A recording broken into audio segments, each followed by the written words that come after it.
전미 예수님, 그동안 안녕하셨습니까? 오늘은 그 모처럼 여러분들과 함께 토요 특강으로 만나 뵙게 됐습니다. 코로나 팬데믹을 극복하기 위한 심리 영성적 건강이라는 주제로 여러분과 함께 1시간 정도 대화를 한번 해볼까 합니다. 국내에서 이 코로나 바이러스 감염증 확진자가 이제 8,000명이 넘어서고 있고, 세계보건기구까지 세계적 대유행인 팬데믹을 선언하자 모든 사람이 지금 전 지구적으로 불안에 떨고 있는 상황입니다. 또 어떤 특정한 그 종교 집단, 그리고 뭐 콜센터나 아니면은 여러 요양병원과 같이 이러한 그 집단 시설에서 이제 확진자가 많이 발생하게 되자 이 일은 이제 내 일이 될 수도 있다. 내 식구, 내 가족도 병에 걸릴 수 있다는 불안이 계속 확산되고 있는 것 같습니다. 질병관리본부에 따르면 감염병과 같은 재난을 경험했을 때 대표적으로 우리가 느끼는 증상들이 있습니다. 일단 우울하고 불안하며 화가 납니다. 그리고 어떤 행동에 있어서도 힘이 나지 않는 무기력, 또 신체적으로는 가슴이 두근거리고 답답하고 머리가 아프고 잠을 자지 못하고 소화가 안 되고 온몸이 긴장 상태에 있겠죠? 잠을 잘 수가 없기 때문에 사람들은 늘 신경이 곤두서 있고 지나친 의심으로 주변 사람들을 경계하는 걸 넘어서서 이제 혐오스러운 표정과 감정을 표출하기도 합니다.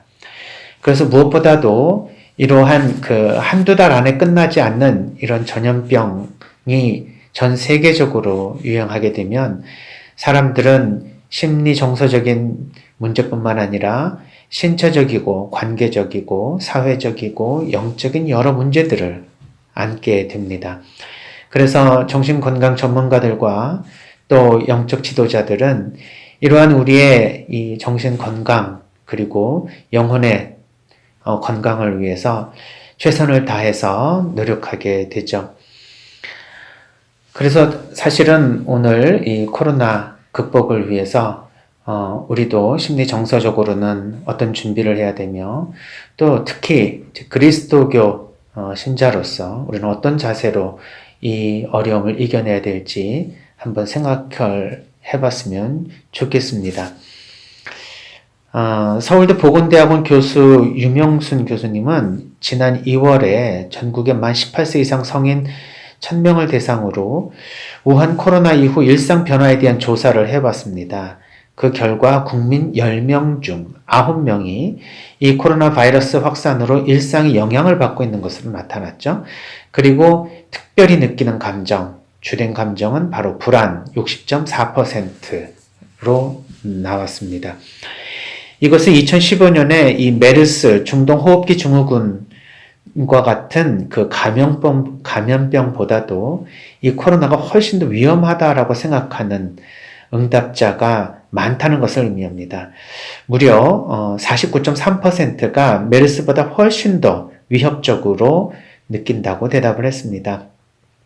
사실 치사율로 보면 코로나는 이제 3에서 4%로 알려져 있지만 사스는 10%, 메르스는 30%, 에볼라 바이러스는 50%의 이 치사율을 내는 것을 비교해 놓고 볼 때는 크게 치사율이 높은 건 아니지만 워낙 전염성이 강하기 때문에 두려움이 커지는 것 같습니다. 감염병이 유행할 때는 누구나 불안과 스트레스를 느끼게 됩니다. 이것은 아주 정상적인 반응이죠. 사회적으로 문제가 있고 또 내가 어떤 개인적으로 위험에 처해 있을 때 위험을 느끼지 않고 불안을 느끼지 않는다면 이것도 정신적으로 건강한 것이 아닙니다. 우리는 생존에 대한 본능이 있기 때문에 위험을 느끼고 불안을 느끼는 것은 굉장히 정신적으로 건강하다는 것을 의미합니다.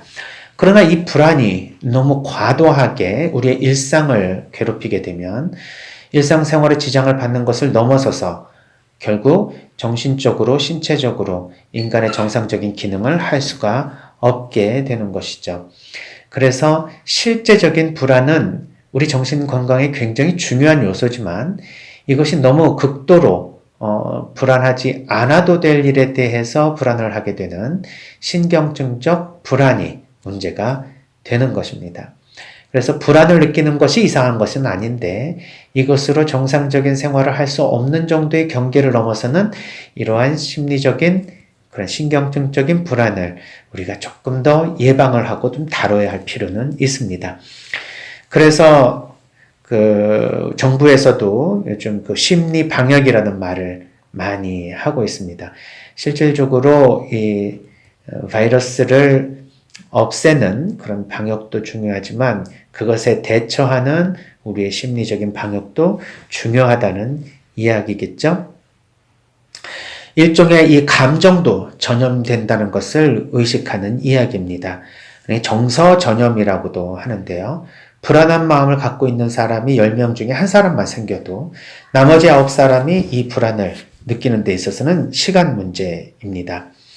언제 이번 사태가 끝날지도 모르고 매일 뉴스에는 계속적으로 확진자가 늘어나고 또 사망자가 늘어납니다. 이러한 뉴스로 인해서 피로감과 스트레스가 쌓이고 공포가 점점 강하게 나타나게 됩니다. 그래서 이 자기 스스로 자신의 정신 건강을 지킬 수 있는 그 임계치를 넘어서는 체험들을 하게 되면 결국 멀쩡한 사람도 이런 불안증과 우울증 그리고 심지어는 이 공황 증상을 느끼게도 됩니다. 그래서 우선 우리가 어떻게 하면 정신 건강을 이룰 수 있는지에 대한 여러 가지 이야기를 하기 전에 우리의 스트레스의 현재 상태는 어떨까 한번 확인해 보는 것도 좋을 것 같습니다. 스트레스를 확인하는 여러 가지 심리 측정 도구들이 있는데요. 오늘은 스트레스 인지 스케일이라고 하는 이것은 이제 공개적으로 드러난 자기 보고식 체크리스트입니다. 그래서 저작권에 위배되는 것은 아니기 때문에 이 스트레스 인지 스케일을 한번 해보시고 나는 얼만큼 지금 현재 스트레스를 받고 있는 상태인지 한번 자가 검진을 해봤으면 좋겠습니다. 먼저 화면에 나타난 스트레스 인지 스케일을 보십시오. 총 10문항으로 나와 있는데 방송을 들으시는 분들도 이 화면을 보시고 메모지를 하나 꺼내 보세요. 그래서 이 총 10문항 중에 체크할 수 있는 항목 답안이 5개가 있습니다. 그래서 그 5개에 해당하는 칸에다가 동그라미를 치시고 거기에 점수를 나중에 총 더해서 계산을 하시면 됩니다.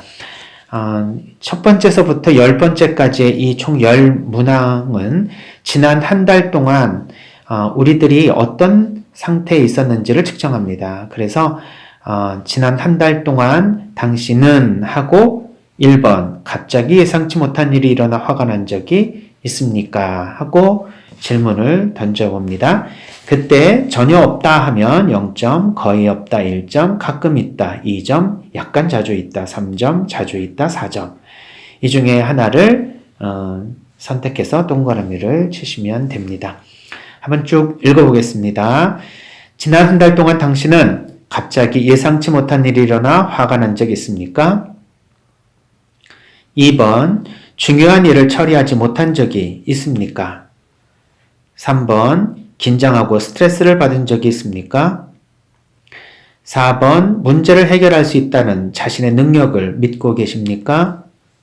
5번, 일이 잘 진행되고 있다고 느끼십니까? 6번, 꼭 해야 할 일을 처리하지 못한 적이 있습니까? 7번, 짜증나는 일을 잘 다루었습니까? 8번, 매사를 제때 잘 처리했습니까? 9번, 하는 일마다 잘 되지 않아 화가 난 적이 있습니까? 10번, 해결할 수 없는 어려움이 쌓여가는 느낌을 받았습니까? 네. 언뜻 이 문항을 듣고 점수를 어떻게 매겨야 될지를 잘 모르시니까 이 화면에 나와 있는 요 표를 참조하셔서 점수를 매겨서 쭉 더하시면 되는데요. 일단 이 10번까지의 이 점수를 다 더하기 전에 유의해야 될 문항이 있습니다. 4번, 5번, 7번, 8번. 다시요. 4번, 5번, 7번, 8번. 이 4개 문항은 있는 대로 그 점수를 체크한 대로 더하시면 안 되고요. 이 점수는 다른 점수로 바꿔야 됩니다. 먼저 4번, 5번, 7번, 8번 중에 이 0점을 맞으신 분은 이것을 4점으로 바꿔주시고요. 1점을 체크하신 분은 3점으로 바꿔주세요. 2점은 똑같이 그냥 2점으로 놔두시고 3점은 1점으로 바꿔주셔야 합니다. 마지막으로 4점은 0점으로 바꿔서 계산하셔야 됩니다. 네, 나머지 문항은 그냥 그대로 점수를 더하시고 4번, 5번, 7번, 8번 이 4개 문항만 점수를 0점은 4점, 1점은 3점, 2점은 2점, 3점은 1점, 4점은 0점으로 바꾸어서 계산하시면 됩니다. 그래서 총점을 한번 매겨보세요. 0점에서 13점까지는 스트레스가 비교적 낮은 상태로서 안정된 상태라고 말할 수 있습니다. 그리고 14점에서 26점까지는 중간 정도의 스트레스 상황이고요. 27점에서 40점까지는 스트레스가 높은 상황입니다. 그래서 스트레스를 많이 받고 계시기 때문에 조금 더 자신의 정신적인 건강을 위해서 좀 더 노력을 해야 되고요. 특별히 더 전문적인 도움을 받으실 필요가 있다고 볼 수 있습니다. 우리나라의 국립정신건강센터가 있죠. 국가트라우마센터라고도 불리는데요. 여기에 이제 자가 진단 체크리스트가 있긴 합니다. 그래서 여기에 외상후 스트레스, 우울, 불안, 신체, 자살 위험성 등을 체크하기 위해서 인터넷에 제시된 그 공개된 체크리스트가 있는데 이것들도 함께 한번 확인해 보셔서 내가 정말 좀 정신적으로 너무 위험한 상태에 있구나, 좀 도움을 받아야 되겠구나 라고 생각하시면 적극적으로 도움을 청하실 필요가 있다고 봅니다. 그래서 서울시에서 이제 코비드-19 심리 지원단을 발족을 해서 그 김현수 단장님이 그 세바시에 나와서 이제 강연을 하신 적도 계시죠. 이 정신 건강을 위협하는 상황에 대한 마음 백신 총 7가지를 제시해 주셨는데요. 이 마음 백신, 즉 이 7가지의 백신을 우리가 정서적으로 잘 신천을 하면 이 코비드 사태를 잘 이겨낼 수 있다라는 의미인데요. 이것도 우리의 그 정신 건강을 위해서 굉장히 중요한 내용이기 때문에 간략하게 한번 훑어보고 가보도록 하겠습니다. 첫 번째는 이제 격려 백신이라고 하네요. 나를 스스로 격려하자는 것입니다. 나에게 일어난 여러 가지 이 공포, 불안, 우울 이런 것들은 다 정상이다. 그래서 나는 지금 잘 살고 있다. 나는 불안을 잘 다루고 있다. 이렇게 스스로 칭찬해주고 격려해주라는 것이죠.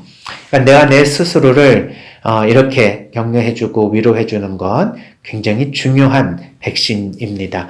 두 번째로는 긍정 백신인데요. 아까 첫 번째 격려 백신은 내가 나에게 해주는 것이라면 두 번째 긍정 백신은 다른 사람에게 좋은 일을 해주는 것을 의미합니다. 그래서 서로 카톡에다가 응원의 메시지를 전해준다든지 전화로 혼자 지내는 누구에게 힘을 전할 수 있는 그런 어떤 격려의 말을 다른 사람에게 해주는 것, 이런 것이 긍정 백신이죠. 특별히 우리가 칭찬할 일이 없어도 어떻게든지 다른 사람에게 기분이 좋은 말 한마디씩 해줄 수 있다면 좋겠습니다. 세 번째로는 이제 실천 백신입니다. 우리가 위생 수칙을 철저히 지켜서 내 자신의 건강뿐 아니라 다른 분들의 건강도 함께 배려해주는 실천이 중요하다. 즉 다른 사람들과 우리가 서로 나눠져 있는 것이 아니라 함께 이러한 그 사회적 안전거리를 유지하고 마스크를 사용하고 손 씻기를 자주 하는 이러한 실천을 한다는 것은 굉장히 중요한 그런 바이러스를 극복하는 그러한 이제 예방 백신이라고 볼 수 있죠. 그런 의미에서 우리는 이 이제 백신을 받는다는 것은 내 자신의 건강뿐 아니라 나로 인해서 다른 사람이 피해를 입지 않도록 해주는 사회적 백신이 된다고 볼 수 있습니다. 그래서 나 하나쯤 이렇게 생각하는 것은 나 하나 생명 잃어버리면 어때? 이런 차원을 넘어선 것이다. 내가 잘못되면 우리 사회가, 우리 가족이, 우리 국가가 잘못된다라는 생각으로 철저하게 자기 자신의 생명을 소중하게 무엇보다도 생각해야 될 것 같습니다. 네 번째는 지식 백신입니다. 하도 가짜 뉴스가 많이 돌아다니는 상황이라 그래서 우리가 꼭 믿을 만한 정보에 귀를 기울여야 되는데 그러려면 지식에 있어서도 선별을 잘 할 수 있는 통찰이 되게 필요할 것 같습니다. 다섯 번째로는 희망 백신인데요. 모든 감염에는 이제 주기가 있다라는 그러한 그 끝이 있다라는 그 생각으로 끝까지 용기를 내라는 것입니다. 즉 언젠가는 이 코로나도 종식이 될 겁니다. 그때까지 끝까지 참아낸 사람들만이 다시 일상으로 돌아올 수 있는 그러한 은총을 부여받겠죠. 그러나 그 전에 정신적으로 이미 건강을 잃어버리거나 무엇보다도 신체적인 건강 그리고 심지어는 생명을 잃어버린다면 우리는 정말 이 코로나로부터 우리가 승리하지 못하고 그만 좌절하는 것일 겁니다.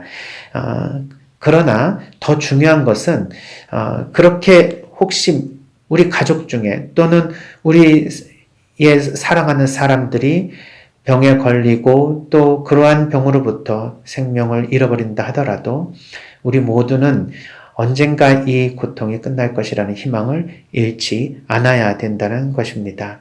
그래서 모든 분들이 이 희망을 잃지 않았으면 좋겠다는 것이죠.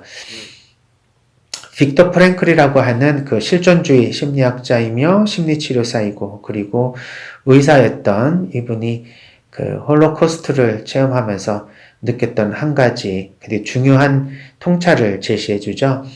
감옥에서 함께 같이 살고 있었던 동료들 중에 희망을 가지고 있는 사람은 끝까지 살아남아서 다시 일상으로 돌아갔지만 결국 그 안에서 병사를 하거나 아니면 거기서 생명을 유지하지 못하고 그만 세상을 떠난 사람들은 대부분 가스실로 끌려갔거나 노동을 하면서 병에 걸려 죽은 사람 이외에 자기 스스로 삶의 희망을 놓아버린 사람들이 많이 있다는 것을 얘기해 줍니다.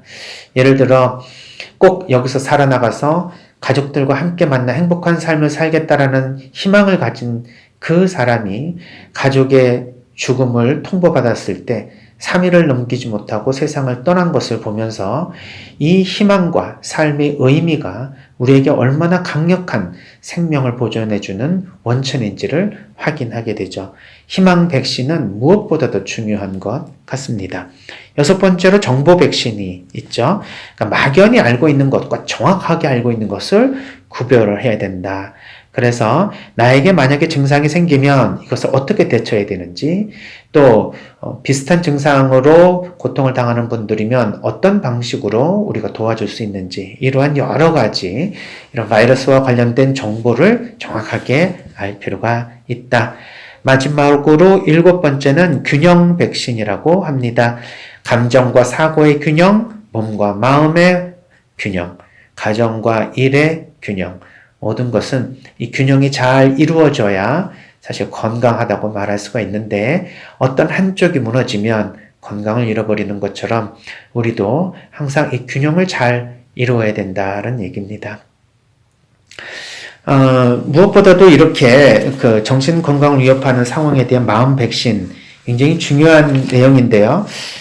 이 백신을 있다고 하더라도 이거를 어떻게 우리가 내 안에 적용시키고 내가 이 백신을 통해서 건강해질 것인가는 아마 각각 다 각자의 방식대로 실천을 해야 될 내용인 것 같습니다.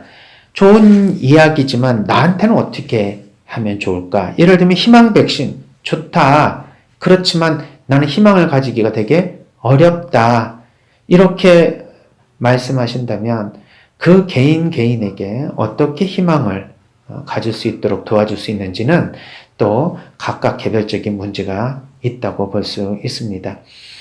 그래서 특별히 저는 그 심리 치료적 관점도 있고 정신의학적 관점도 있겠죠.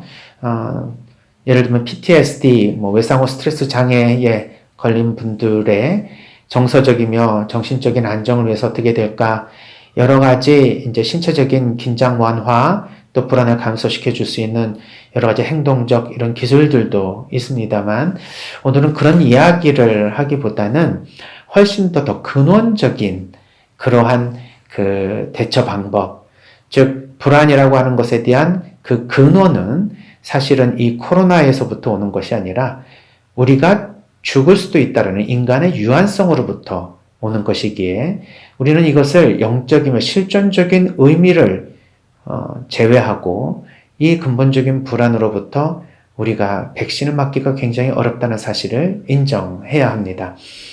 특별히 우리는 신앙을 가지고 있는 분들, 특히 그리스도교 신자들에게 있어서는 그리스도 신앙만큼 우리에게 더 큰 위로와 기쁨, 그리고 이것을 이겨내갈 수 있는 그러한 이 백신을 어디서 찾아볼 수 있을까?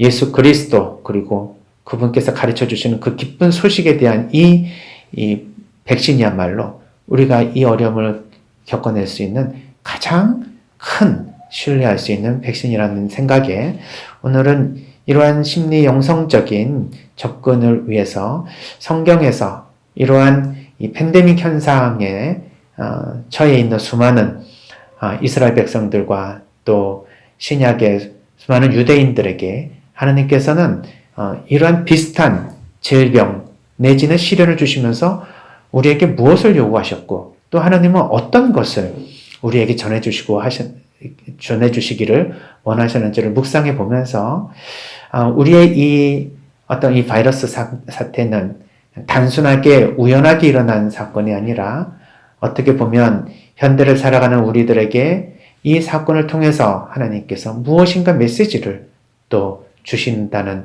또 필연적인 어떠한 하나님의 뜻이 담겨져 있는 사건이라는 생각에서 우리가 성경적 관점에서 이 코로나 사태를 한번 바라보고 그 안에서 영성적 의미를 좀 더 추구해 보면서 우리의 정신 건강도 바로 그 안에서 잘 결과적으로 이뤄낼 수 있었으면 하는 마음에서 조금 더 영성적으로 성경적으로 들어가 보도록 하겠습니다.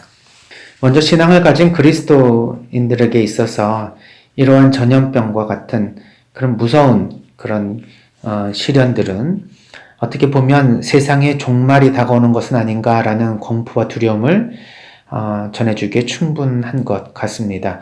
그래서 예전에 이러한 그 폴리네시아 원주민들이 쓰나미로 인해서 수십만 명이 목숨을 잃었을 때 어떤 성직자들은 이것이 바로 하나님을 믿지 않는 사람들에게 어떤 하나님의 심판이 내려주신 것처럼 이렇게 이야기를 해서 무리를 빚은 적도 있었습니다. 하나님께서는 당신 뜻을 따르지 않는 사람에게 이러한 심판의 벌을 내리신다라는 그런 관점도 생각을 하지 않을 수는 없겠지만 사실 구약과 신약에 나타난 이 하나님의 이러한 그 징벌은 사실은 우리에게 벌을 내려주시기라기보다는 우리와 더 가까이 또 우리가 올바른 삶을 살아가지 못해서 잠깐 길을 잃어버렸을 때 하나님과 끊어졌던 관계를 다시 연결해 주기 위한 하나님의 뜻이 숨어 있다고 볼 수 있습니다. 그래서 오늘은 좀 더 깊은 하나님의 뜻을 생각해 보면서 이 코로나 사태를 우리는 성경을 통해서 우리가 잘 이겨낼 수 있는 그런 통찰을 한번 얻었으면 좋겠습니다. 하나님께서 우리에게 이런 시련을 주신 이유를 묻는 사람들이 있습니다. 과연 하나님께서는 어떤 목적에서 이런 시련을 주셨을까? 실제로 하나님의 이러한 모든 인간과의 관계에서 우리가 체험하는 일상은 하나님이 어떤 우리에게 알려주시는 그러한 뜻이 있다는 것을 우리는 알 수 있습니다. 창세기 9장 8절에서 11절까지 보면 이스라엘 백성들이 이집트로부터 탈출할 때 파라오가 순순하게 내어놓지 않죠. 그래서 파라오에게 전염병을 돌리면서 결국 이스라엘 백성들을 놓아주도록 해주십니다. 즉 이처럼 어떤 특별한 전염병 또는 기근 또는 자연재해를 하나님께서 허락하신 데는 그것을 통해서 무엇인가 인간과 하나님과의 관계에서 어떤 목적이 있을 것이라는 생각을 하게 됩니다. 따라서 오늘날 이러한 이 코로나 팬데믹을 통해서 우리가 묵상해 봐야 될 내용이 무엇일까? 하나님 쪽에서 직접 말씀해 주시는 건 아니지만 우리가 성경을 통해서 유추하면서 오늘날 이 코로나 팬데믹에 대한 하나님께서 주시는 의미를 우리 쪽에서 한번 추론해 보고자 합니다. 첫 번째로 성경에서는 이러한 그 자연적 재해를 통해서 우리 인간에게 순명을 가르쳐 주시기 위해서 그런 시련을 내려보내신다라는 것을 알 수 있습니다. 신명기 28장 1절에서 14절까지 주님께서 약속하신 은총을 주시기 위해 시련을 주신다라는 말씀이 있습니다. 그래서 인간에게 하느님께 대한 순명을 가르치시기 위해서 인간이 하느님을 벗어나서 활동할 때 하나님께서는 인간에게 다시 한번 당신께 돌아오라는 그런 메시지를 주시기도 하는 것이죠. 두 번째로는 교만하지 않고 겸손하게 인간에게 정말 자신의 위치가 어딘지를 정확하게 알 수 있도록 기회를 허락하시기 위해 이런 시련을 내리시기도 합니다. 사무엘하권 24장에 보면요. 인구조사를 한 다윗이 너무너무 큰 잘못을 저질렀다고 하나님께 잘못을 고합니다.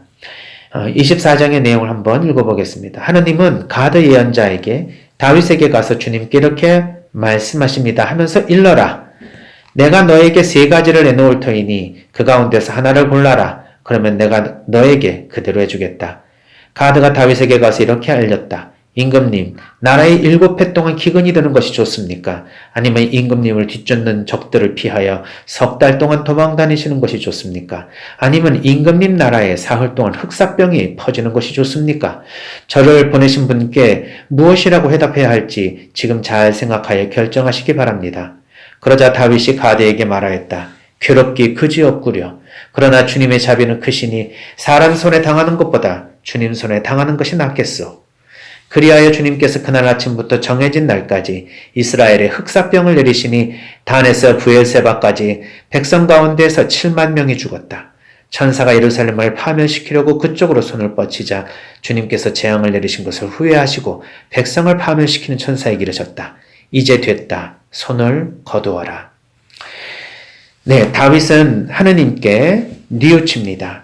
그리고 하느님께 용서를 청할 때 드디어 하느님께서는 인간과 끊어졌던 관계를 회복하시면서 당신의 그러한 재앙을 거두신다는 내용을 사무엘하권에서 우리는 들었습니다. 즉 자신을 낮추고 뉘우치면 하느님은 마음을 푸십니다. 야고보 4장 10절에 보면 주님 앞에서 자신을 낮추십시오. 그러면 그분께서 여러분을 높여주실 것입니다.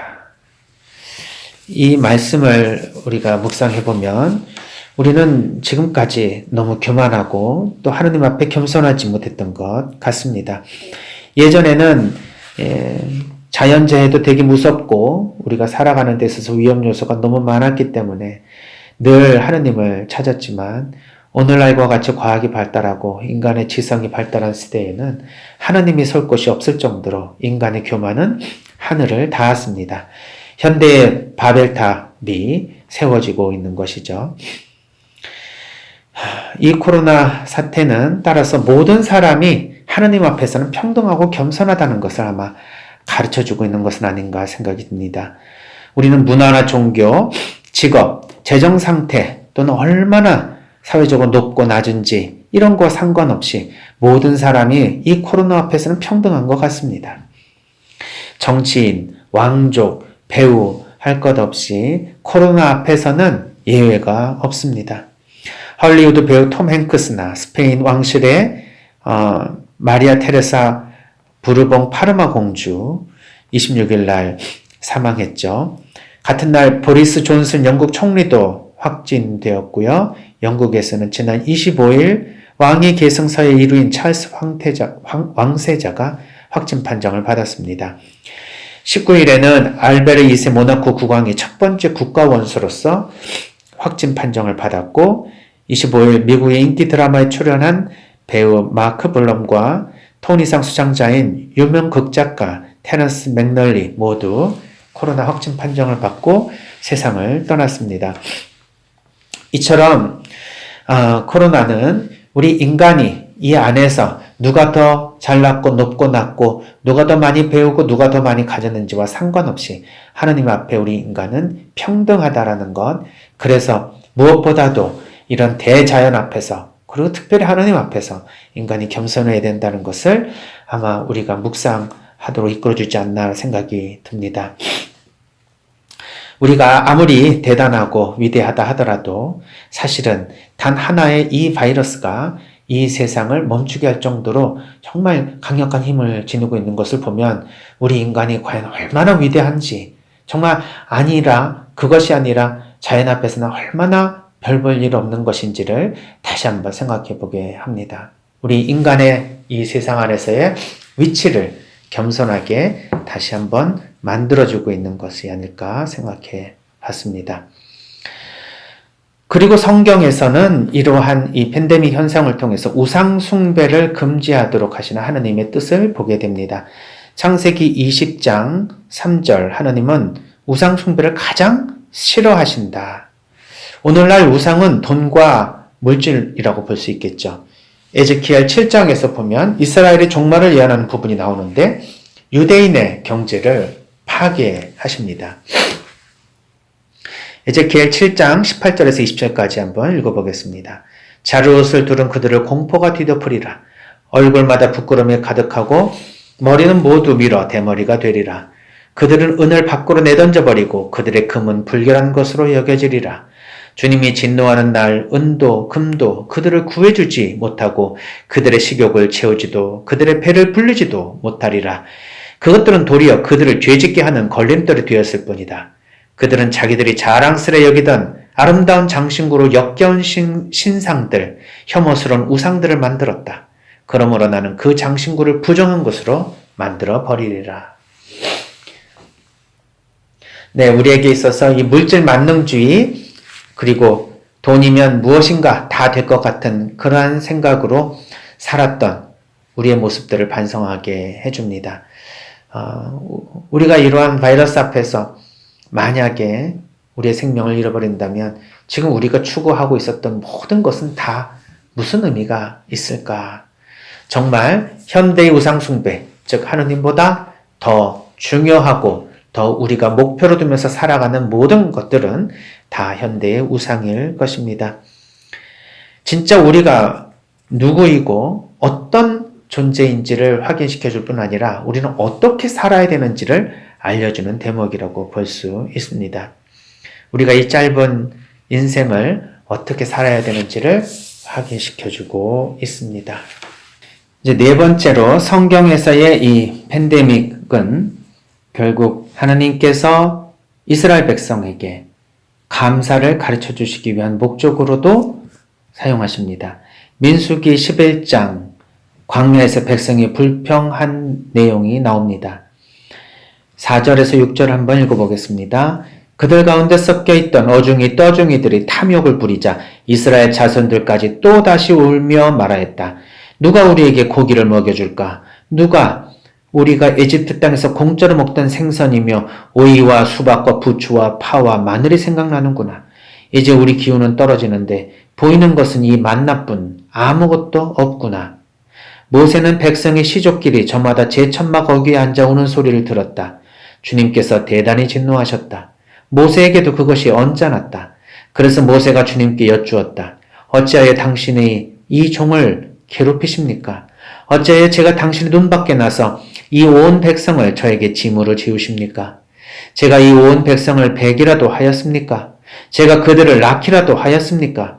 그런데 어째서 당신께서는 그들 조상들에게 맹세하신 땅으로 유모가 젖먹이를 안고 가듯 그들을 제 품에 안고 가라 하십니까?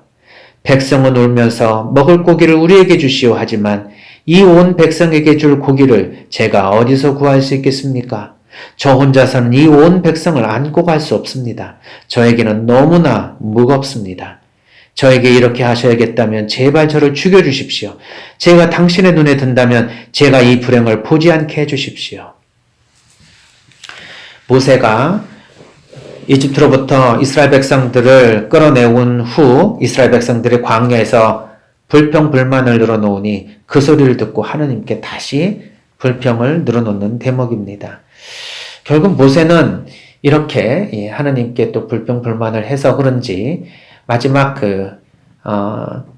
가데스 바르네이에서 이제 49년을 지낸 후 원래의 이 가나안 땅으로 들어가기 위한 마지막 이제 전쟁을 하는 전날 느보산에서 세상을 떠나고 이제 그 후계자인 여호수아가 다시 이제 가나안 땅을 회복하는 역사를 우리가 보게 됩니다. 모세가 하나님께서 주신 이 백성의 종교적인 자유와 그리고 하느님을 온전히 섬길 수 있는 그런 은총을 준 것에 대해서 감사하지 못하고 불평을 했던 것이 아닐까라고 생각을 해봅니다. 하지만 하느님께서는 이런 모세의 이 불평 불만을 들으시고 다시 풍성한 먹잇감을 내려주신 후 곧바로 큰 재앙으로 그들을 치시죠. 그래서 우리가 평상시에 감사를 제대로 하지 못할 경우 하나님께서는 그 감사해야 할 내용까지도 우리에게 잠시 앗아가실 수도 있을 것입니다. 우리는 이 코로나 사태를 통해서 우리가 평상시에 이렇게 자유롭게 돌아다니고 또 자유롭게 대화하고 또 일상에서 사람들을 아주 편안하게 만날 수 있다는 것이 얼마나 소중한 것인지를 깨닫게 됩니다. 그러나 그것에 대한 감사를 이루어 본 적은 없을 것입니다. 하루 세 끼 먹는 것에 대한 감사, 아침에 출근할 수 있다는 것에 대한 감사, 외출해서 맑은 공기를 마시며 사람들과 담소를 나눌 수 있다는 것에 대한 감사가 우리 일상에서는 많이 없었습니다. 오히려 이러한 사태를 통해서 사람들은 일상이 얼마나 소중한 것인지에 대한 감사를 느낄 수 있다는 말씀들을 가끔 하십니다. 또한 무엇보다도 가족과 우리 식구들이 얼마나 소중한 사람들인지에 대해서 우리가 느껴볼 수도 있습니다. 어떻게 보면 항상 같이 살고 있으니 끝까지 영원히 살 것 같은 느낌이 있어서 함부로 사람들에게 상처를 주고 또 식구들이니까 오히려 말로 상처를 더 많이 주고받는 우리들이 아닐까.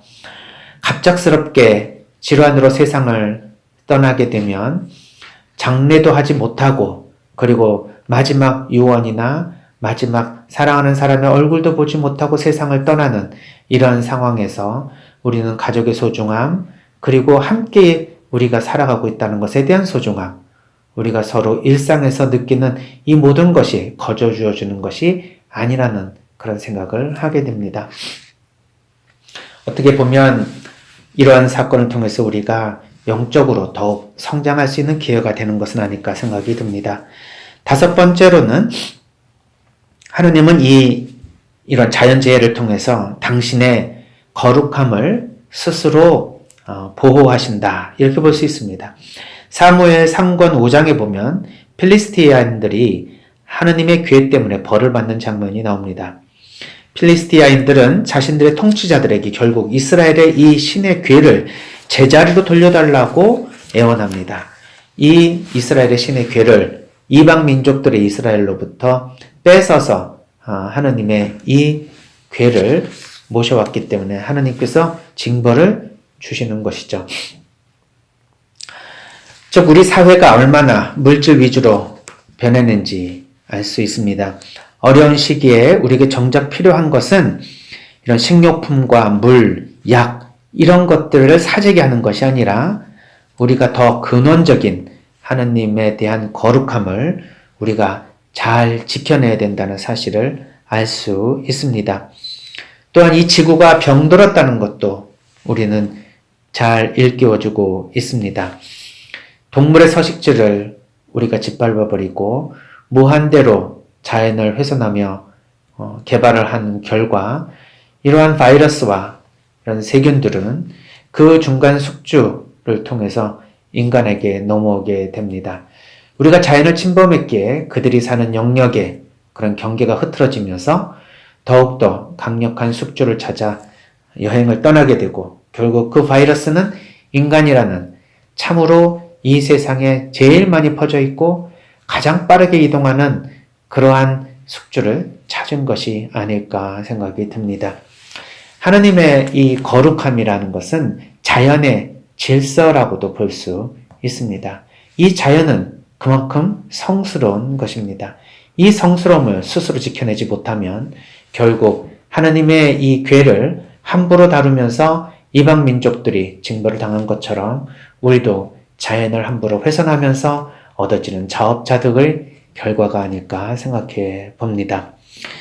마지막으로 6번째로는 하나님께서는 당신의 권능을 드러내시기 위해 인간에게 이러한 시련을 주시기도 합니다. 고린도후서 4장 5절에서 10절을 봅시다. 우리가 선포하는 것은 우리 자신이 아닙니다. 우리는 예수 그리스도를 주님으로 선포하고 우리 자신은 예수님을 위한 여러분의 종으로 선포합니다. 어둠 속에서 빛이 비추어라 하고 이르신 하나님께서 우리 마음을 비추시어 예수 그리스도의 얼굴에 나타난 하나님의 영광을 알아보는 빛을 주셨습니다. 우리는 이 보물을 질그릇 속에 지니고 있습니다. 그 엄청난 힘은 하나님의 것으로 우리에게서 나오는 힘이 아님을 보여주시려는 것입니다. 우리는 온갖 환난을 겪어도 억눌리지 않고 난관에 부딪혀도 절망하지 않으며 박해를 받아도 버림받지 않고 맞아 쓰러져도 멸망하지 않습니다. 우리는 언제나 예수님의 죽음을 몸에 짊어지고 다닙니다. 우리 몸에서 예수님의 생명도 드러나게 하려는 것입니다. 이 어려운 시국에서도 그리스도인들의 말과 행동은 그렇지 않은 사람, 그리스도인이 아닌 사람들과는 다를 것입니다. 이것이야말로 평상시에게는 잘 알려지지 않는 그리스도인들의 정체성이 드러나는 순간이 아닐까 생각이 듭니다. 생명과도 같은 마스크가 없는 사람에게 나누어주는 이러한 신앙인들, 자기 가족도 아니고 지인도 아니지만 어떤 사람이 고통에 처해 있을 때 그 사람에게 자신의 생명을 나누어 주는 것과 같은 그러한 이 희생을 우리 신자분들이 보여주는 모습들을 저는 자주 봅니다. 이것은 우리가 그리스도의 영광을 드러내기 위한 그러한 모습이라고 생각이 들었습니다. 이런 어려운 순간에서 그리스도인들은 빛을 냅니다. 그리고 어두워질수록 그 빛은 더욱더 밝아집니다. 우리는 예수님을 드러내는 이러한 예수님의 제자로서 이런 어려운 상황에서도 더욱 하나님의 권능을 드러낼 수 있을 것입니다. 이 모든 것은 바로 성경에서 어려운 시련이 닥쳤을 때 우리가 어떻게 그것을 받아들이며 더욱더 희망을 가지고 그 어려움을 이겨낼 수 있는지에 대한 내용들이었습니다. 성경은 즉 우리를 징벌하고 우리에게 벌을 내리시기 위한 것이 아니라 우리가 하느님의 관계를 회복하고 또 이 세상 안에 하느님을 드러낼 수 있는 모습으로 우리의 방향을 더 잘 잡아나갈 수 있도록 도와주시는 하느님의 섭리가 그 안에 숨어 있다고 볼 수 있습니다. 이제 신앙인으로서 우리가 어떻게 이 세상 안에서 정신적인 건강을 유지하면서도 하나님의 백성으로서 영적인 자유와 또 희망을 가지고 이 어려움을 잘 이겨낼 수 있을까 생각해 보았으면 좋겠습니다. 먼저 첫 번째로는 서로 함께 기도했으면 좋겠습니다. 역대기 하장 7장 13절에서 15절까지의 말씀. 내가 하늘을 닫아 비가 내리지 않게 하거나 메뚜기에게 명령하여 땅을 삼키게 하거나 내 백성 가운데 흑사병을 보낼 때 내 이름으로 불리는 내 백성이 자신들을 낮추고 기도하며 나를 찾고 악한 길에서 돌아서면 내가 하늘에서 듣고 그들의 죄를 용서하며 그들의 땅을 회복시켜 주겠다. 이제 내가 눈을 뜨고 이곳에서 드리는 기도에 귀를 기울이겠다. 이렇게 말씀하십니다. 즉 이 코로나는 우리 모두가 따로따로 이 세상에 살아가는 것이 아니라 서로 함께 연결되어 살아가고 있다는 것을 가르칩니다. 바이러스에는 여건이 필요 없습니다. 또 우리가 세워놓은 그런 국경선들 아무 의미가 없습니다. 단시간 내에 우리는 이 세상에서 사라질 수도 있는 정말 보잘것없는 존재라는 것을 알려줍니다. 그래서 우리가 서로 분열하고 서로 싸우고 갈등하고 서로 너와 나를 분리하는 이러한 생활에서 우리는 함께 그리고 손을 잡고 연대하면서 하느님의 뜻 안에서 우리가 살아가야 된다는 것을 우리는 이 시련을 통해서 묵상해야 할 것입니다. 특히 지금까지 우리가 우리의 인간성을 무시하고 또 하느님께서 주어주신 법대로 살아가지 못한 것에 대해서 다시 한번 반성을 하며 이제서부터 다시 하느님의 뜻 안으로 들어올 그런 마음의 자세를 가지게 된다면, 그리고 그런 마음으로 기도하게 된다면 우리는 이러한 시련을 통해서 우리가 생존할 수 있을 뿐 아니라 더욱더 성장할 수 있는 기회가 되지 않을까 생각이 듭니다. 이런 마음으로 이 고통을 바라보게 된다면 우리는 단순히 불안하거나 고통스러울 것이 아니라 오히려 이것을 통해서 더 건강하고 더 성숙해지리라 믿습니다. 두 번째로는 인내심을 가지고 하느님께 지혜를 구했으면 좋겠습니다. 야고보 1장 2절에서 6절, 나의 형제 여러분, 갖가지 시련에 빠지게 되면 그것을 다시 없는 기쁨으로 여기십시오. 여러분도 알고 있듯이 여러분의 믿음이 시험을 받으면 인내가 생겨납니다. 그 인내가 완전한 효력을 내도록 하십시오. 그러면 모든 면에서 모자람 없이 완전하고 온전한 사람이 될 것입니다. 여러분 가운데 누구든지 지혜가 모자라면 하느님께 청하십시오. 하느님은 모든 사람에게 너그럽게 베푸시고 나무라지 않으시는 분이십니다. 그러면 받을 것입니다. 그러나 결코 의심하는 일 없이 믿음을 가지고 청해야 합니다. 의심하는 사람은 바람에 밀려 출렁이는 바다 물결과 같습니다. 우리가 인내심을 가지고 하느님께 지혜를 구한다면 이 어려운 사태를 잘 이겨낼 것입니다. 이것이야말로 우리가 우리 자신이 무엇인가를 해야 된다는 생각 때문에 우리 스스로를 믿지 못해 불안하고 공포에 떠는 것으로부터 우리가 자유롭게 되는 유일한 길입니다. 코로나는 우리가 인내할 수도 있고 반대로 너무 두려워 공황 상태에 빠질 수 있다는 것을 가르쳐 줍니다. 이런 일이 역사상 이번만 일어났겠습니까? 그렇지 않습니다. 계속해서 정도의 차이만 있지 우리는 살면서 이러한 자연의 재해 또는 인간적인 이러한 여러 가지 일들로 인해서 우리는 심리적 공황에 빠지고 심지어는 세상이 멸망할 것 같은 두려움을 가지게도 됩니다. 그러나 어떻든 간에 우리가 이 안에서 정신적인 건강을 유지하고 영적인 자유를 유지할 수 있는 것은 바로 하느님의 그 인간을 사랑하시는 사랑을 믿고 또 우리가 하느님 안에서 인내를 가지고 기다린다면 하느님께서 이 모든 것을 해결해 주실 수 있다라는 그런 믿음으로 이 시련을 이겨나갈 것입니다.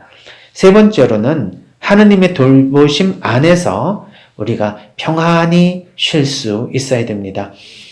우리 자신의 능력으로 이 모든 것을 이겨낸다고 했을 때 얼마나 불안하고 두렵습니까? 그러나 주님께서는 우리가 하지 못하실 일이 없고 전능하신 분이며 전지하신 분임을 우리가 믿기에 하느님 안에서는 우리가 영혼의 쉼을 얻을 수 있을 것입니다. 시편 91장 2절에서 14절, 주님께 아뢰어라. 나의 피신처 나의 산성이신 나의 하느님, 나 그분을 신뢰하네. 그분께서 세자비의 그물에서 위험한 흑사병에서 너를 구하여 주시리라. 당신 깃으로 너를 덮으시어 네가 그분 날개 밑으로 피신하리라. 그분의 진실은 큰 방패와 갑옷이라네. 너는 무서워하지 않으리라. 밤의 공포도 낮에 날아오는 화살도 어둠 속에 돌아다니는 흑사병도 한낮에 창궐하는 괴질도 네 곁에서 1000명이 네 오른쪽에서 10,000명이 쓰러져도 너에게는 닥쳐오지 않으리라. 오히려 네 눈으로 바라보리라. 악인들이 벌받음을 너는 보리라. 이는 네가 주님을 너의 피신초로 지극히 높으신 분을 너의 안식초로 삼았기 때문이다. 너에게는 불행이 닥치지 않고 재앙도 네 천막에는 다가오지 않으리라. 그분께서 당신 천사들에게 명령하시어 네 모든 길에서 너를 지키게 하시리라. 행여 네 발이 돌에 차일세라. 그들이 손으로 너를 받쳐주시리라. 너는 사자와 독사위를 거닐고 힘센 사자와 용을 짓밟으리라. 그가 나를 따르기에 나 그를 구하여 주고 그가 내 이름을 알기에 나 그를 들어 높이리라. 하느님은 우리에게 무엇보다도 희망과 그리고 안정을 주시며 우리가 하느님 안에 있을 때는 그 어떤 것보다도 깊은 영혼의 안식을 얻을 수 있습니다. 아우구스티노 성인처럼 우리가 하느님 안에 있지 않고서는 그 어디에도 이 세상에 영혼을 쉴 수 있는 곳이 없다는 것을 고백할 수밖에 없습니다. 하느님은 사랑이시고 또 하느님은 모든 것을 주관하시기에 우리가 우리의 인간적인 힘을 하느님께 온전히 봉헌하고 우리의 모든 의지 또 우리의 모든 능력도 하느님 안에서만 의미가 있다는 것을 확인한다면 하느님께서는 이러한 고통 중에서도 우리를 성장시켜 주시고 우리를 구원해 주실 것입니다. 그러나 신앙인이라도 하느님께 온전히 의탁하며 그 안에 안식을 얻는 분들만 있는 것은 아닐 것입니다. 오히려 이러한 성경적인 메시지를 잘못 왜곡하게 되면 하느님이 인간의 잘못을 벌하시는 그리고 종말을 통해서 인간을 심판하시는 모습으로 알아볼 수도 있을 것입니다. 그래서 정말 성경적 의미의 이 종말은 무엇인가를 마지막으로 묵상해 보면서 우리가 이러한 시련을 잘 이겨낼 수 있는 힘을 하느님께 청했으면 좋겠습니다. 이 성경에서 이야기하는 종말, 이것은 사실 어떤 인간의 마지막 순간이 아니라 어떤 새로운 삶을 나아가기 위한 하나의 과정이라고 볼 수 있습니다. 즉 산통, 출산의 고통을 의미하는 것입니다. 시련은 그 자체로 의미가 있는 것이 아닙니다. 우리를 예수님과 더 가깝게 가기 위한 십자가일 뿐이죠. 우리가 자신의 방식으로 세상을 살지 않고 하느님 뜻에 맞게 자신을 포기하고 하느님을 선택하도록 하여 구원을 얻게 하려는 것입니다. 마테오 24장, 마르코 13장, 루카 21장 이 복음을 읽어보면 이렇게 종말과 심판이 바로 인간에 대한 그런 마지막 순간이 아니라 새로운 구원의 시작임을 알려줍니다. 루카 21장 7절에서 19절 말씀을 한번 묵상해 봅시다. 그들이 예수님께 물었다. 스승님, 그러면 그런 일이 언제 일어나겠습니까? 또 그 일이 벌어지려고 할 때 어떤 표징이 나타나겠습니까? 예수님께서 이르셨다. 너희는 속는 일이 없도록 조심하여라. 많은 사람이 내 이름으로 와서 내가 그리스도다, 또 때가 가까웠다 하고 말할 것이다. 그들 뒤를 따라가지 마라. 그리고 너희는 전쟁과 반란이 일어났다는 소문을 듣고도 무서워하지 마라. 그러한 일이 반드시 먼저 벌어지겠지만 그것이 바로 끝은 아니다. 이어서 그들에게 말씀하셨다. 민족과 민족이 맞서 일어나고 나라와 나라가 맞서 일어나며 큰 지진이 발생하고 곳곳에 기근과 전염병이 생길 것이다. 그리고 하늘에서는 무서운 일들과 큰 표징들이 일어날 것이다. 그러나 이 모든 일에 앞서 사람들이 너희에게 손을 대어 박해할 것이다. 너희를 회당과 감옥에 넘기고 내 이름 때문에 너희를 임금들과 총독들 앞으로 끌고 갈 것이다. 이러한 일이 너희에게는 증언할 기회가 될 것이다. 네, 세상 마지막 날에 대한 묘사를 통해서 예수님께서는 우리에게 이 네 가지를 당부하십니다. 지금 읽은 루카복음 21장 7절에서 19절까지의 말씀을 네 가지의 예수님 당부로 요약을 해보면 첫 번째, 우리가 이러한 팬데믹 현상을 통해서 혹시라도 종말에 대한 두려움을 느껴야 되는가? 그렇지 않다는 것이죠. 놀라거나 속는 일이 없도록 하라는 것이 예수님의 첫 번째 당부이십니다. 두 번째는 무서워하지 말라는 것입니다.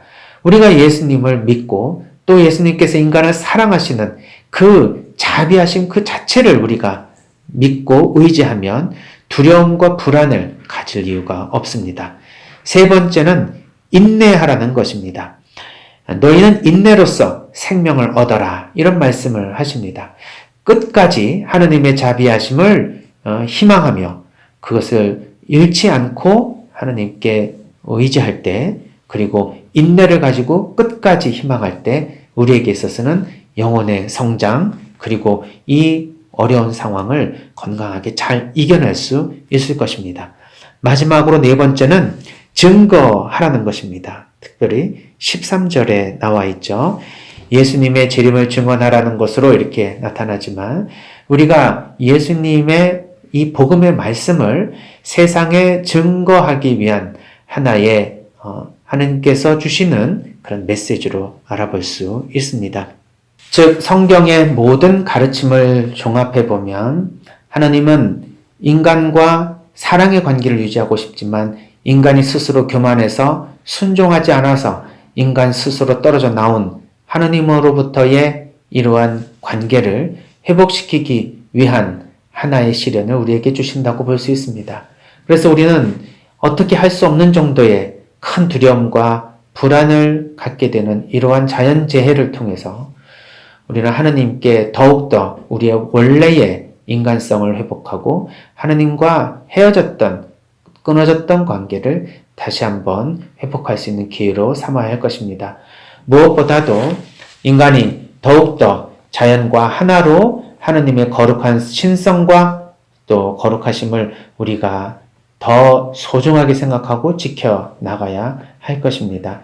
또한 하느님이 계시는 성전의 우리 인간들끼리의 관계도 우리가 서로를 파괴하고 서로 분리되며 살아가는, 그리고 갈등하며 살아가는 이 모습들을 이제는 평화와 화해, 그리고 일치와 모든 것을 함께 하려고 하는 그런 공동체 정신으로 우리가 이 어려움을 이겨낼 때 하나님께서 주신 이 시련이 우리 신앙인들에게 있어서는 심리 영성적으로 큰 의미를 지니게 될 것이라고 생각합니다.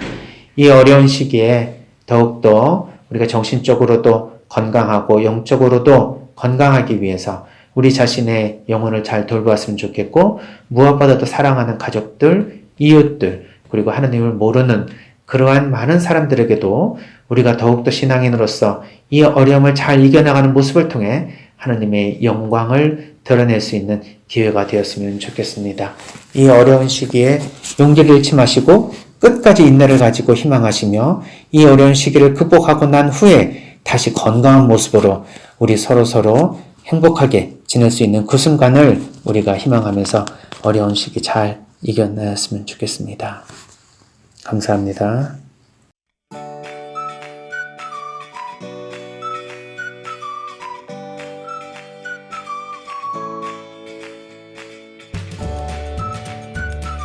생태맘 청국장. 국산콩은 한 가마에 요즘 45만 원 정도 합니다. 수입콩은 국산콩이 6분의 1 정도 한다고 그럽니다. 근데 저희들은 단 한 번도 수입콩을 쓴 적이 없습니다. 성필리포 생태 마을에서는 콩값이 뛰어도 내려도 가물어도 풍년이 들어도 흉년이 들어도 청국장 가루는 지난 10년 동안 1kg에 3만 원 판매 변함이 없습니다. 우리 생태맘, 우리 청국장 가루 이름이 생태맘입니다. 생태마음, 엄마의 마음, 이런 것을 합쳐서 생태맘 청국장 가루입니다. 미국 FDA 식품의약청 심사도 통과해서 1년에 50만 달러어치를 벌써 3년째 수출도 하고 있습니다. 어쨌든 여러분들 청국장 가루 많이 구매하셔서 맛있게 많이 드시기 바랍니다. 저는 아침에 밥숟갈로 2숟갈 물에 타서 마십니다.